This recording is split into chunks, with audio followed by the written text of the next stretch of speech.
Hello বন্ধুরা, সবাই কেমন আছেন? আশা করছি সবাই খুব ভালো আছেন এবং সুস্থ আছেন।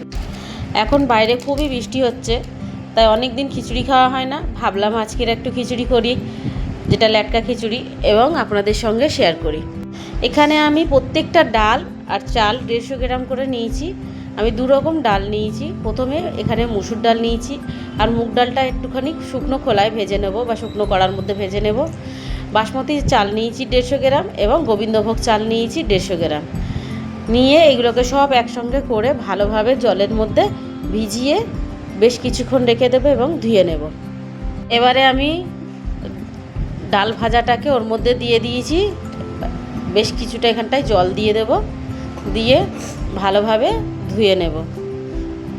এর সঙ্গে আমি বাড়িতে যে রান্না করি, যেটা রেগুলার রান্না হয় যে চালটা, ওটাও কিন্তু আমি 150 গ্রাম মতো আন্দাজ করে দিয়ে দেব। এবারে একটা খেলানো বা বড় মতো হাঁড়ি নিয়েছিলাম। ওই হাঁড়ির মধ্যে অনেকটা সর্ষের তেল দিয়েছি, আর কুচনো পেঁয়াজ দিয়েছি, আলু দিয়েছি। একসঙ্গে দুটোকেই লাল করে নেব। এবারে এগুলোকে ভালোভাবে আমি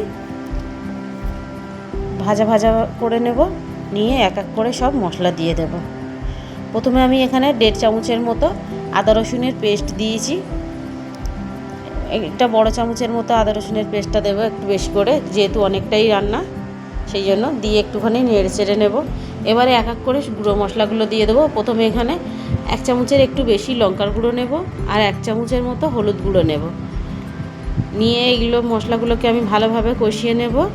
এখন কিন্তু লবণ দেইনি আমি, প্রথমে একটুখানি লবণ দিয়েছিলাম, সেটা আমার ভিডিও তোলা হয়নি। তারপরে শেষে একটুখানি লবণটা চেক করে তবেই আমি এখানে লবণ দেব। এবার আমি ওর মধ্যে অল্প করে জল দিয়ে দেব, যাতে তলায় লেগে না যায়। এবং মশলাটা ভালোভাবে কষানো হয়ে গেলে ধুয়ে রাখা চালটার ডালগুলোকেও দিয়ে দেব। এখানে চাল ডালটাকে ভালোভাবে এই মশলার সঙ্গেই কষিয়ে নেব। 10 মিনিটের মতো একটা ঢাকা চাপা দিয়ে দেব। কষানো হয়ে গেলে তারপরে আমি জল দেব। এখানে ঢাকাটাকে এখানে এখন চাপা দিয়ে রেখে দিচ্ছি, দেখতে পাচ্ছেন আপনারা।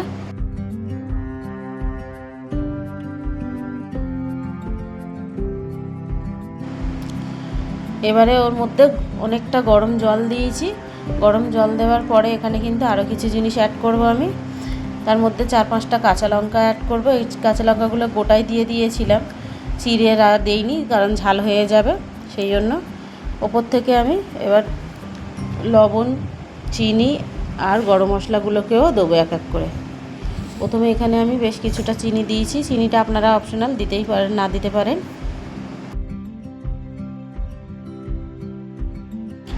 এবার এখানে 1 চামচের মতো বিরিয়ানির মশলা দেব। এবারে এইটাকে আমি চাপা দিয়ে রেখে দেবো যতক্ষণ না সিদ্ধ হয়।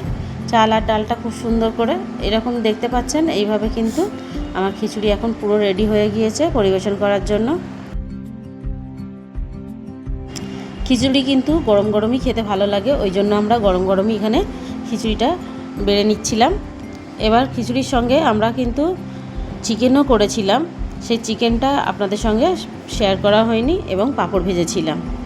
আমার এই রান্নাগুলো আপনাদের কেমন লাগলো অবশ্যই জানাবেন, এবং নতুন হয়ে থাকলে আমার চ্যানেলে সাবস্ক্রাইব করবেন, লাইক করতে ভুলবেন না।